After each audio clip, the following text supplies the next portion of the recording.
हम करते हैं, हमेशा प्रकृति के लिए करते हैं। योग किसके लिए करते हैं? अपने लिए करते हैं।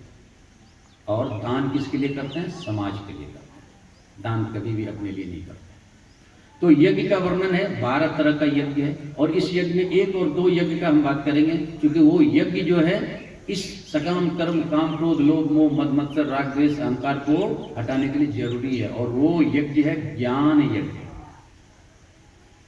तो भगवान ने 24 नंबर श्लोक से लेकर 31 नंबर श्लोक तक इस यज्ञ का वर्णन किया है। देव यज्ञ है, देवी यज्ञ है, गारस्थ यज्ञ है, ब्रह्मचर्य यज्ञ है, द्रव्य यज्ञ है, तप यज्ञ है, योग यज्ञ है, स्वाध्याय यज्ञ है और ब्रह्म यज्ञ है। लेकिन इस पे हम ज्यादा नहीं बात करके मूल पे आते हैं। और 33 नंबर का श्लोक 4 नंबर अध्याय ज्ञान योग का बोलता है। श्रेयान द्रव्यान यज्ञान ज्ञान यज्ञ परंतपः सर्व कर्म अखिलम पार्थ ज्ञाने परिसमाप्यते। हे पार्थ, ज्ञान यज्ञ, द्रव्य यज्ञ सारे द्रव्य यज्ञ से श्रेष्ठ है, क्योंकि इस अखिल ब्रह्मांड का सारा कर्म संपूर्ण रूप से इस ज्ञान में समाप्त हो जाता है। श्रेयान मतलब श्रेष्ठ, द्रव्यात यज्ञात मतलब द्रव्य यज्ञ से, ज्ञान यज्ञ मतलब ज्ञान यज्ञ।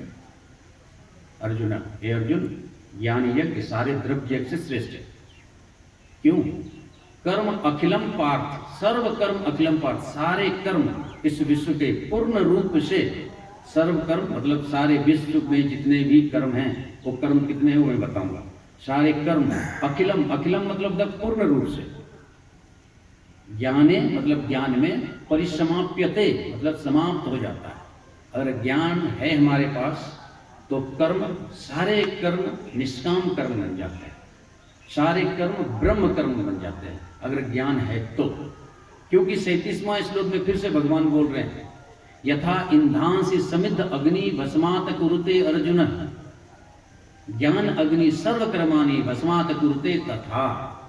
हे अर्जुन, जिस तरह से जलती हुई अग्नि सारे ईंधन को भस्मसात कर देती है, यथा मतलब जिस तरह से, इंधांसी मतलब ईंधन को, ज्वलंत अग्नि भस्मात कुरुते भस्म कर देता है, ज्ञान अग्नि उसी तरह से ज्ञान अग्नि सर्व कर्माणि सभी कर्मों को भस्मात कुरुते भस्म कर देता है।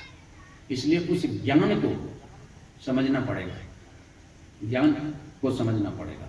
और जब ज्ञान आपके जीवन में आ जाता है तो ये सारे जो सकाम कर्म हैं सारे ब्रह्म के कर्म में बदल जाते हैं। हनुमान जी का सारा कर्म ब्रह्म कर्म है।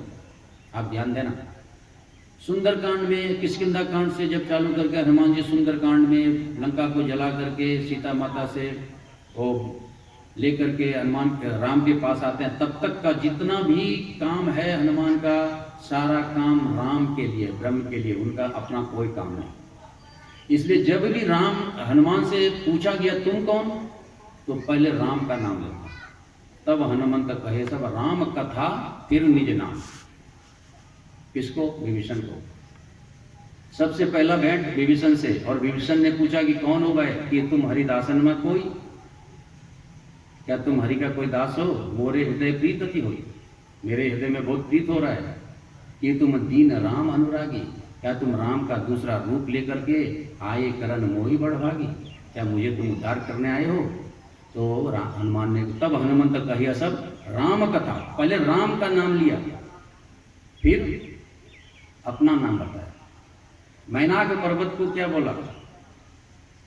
मैनाक पर्वत को सर पे हाथ रख के बोला, राम काज किन्नय बिना मोहि कहाँ विश्राम। राम का काज किए बिना हमको विश्राम नहीं है, हम यज्ञ कर रहे हैं। और यज्ञ में ये सारे जो सकाम कर्म, मैनाक क्या है? मैनाक सोना का पर्वत है, सोना, गोल्ड माउंटेन इज मैनाक। और सोना का एक टुकड़ा के लिए आदमी यहाँ कत्ले आम कर देता है, और वो सोने का पर्वत था, फिर भी हनुमान ने बरसा कर सिर्फ हाथ रखा और बोला, राम का काज किए बिना हमको आराम नहीं है। तो वहां भी राम का नाम लिया। माता सीता ने बोला कि कौन हो भाई तुम?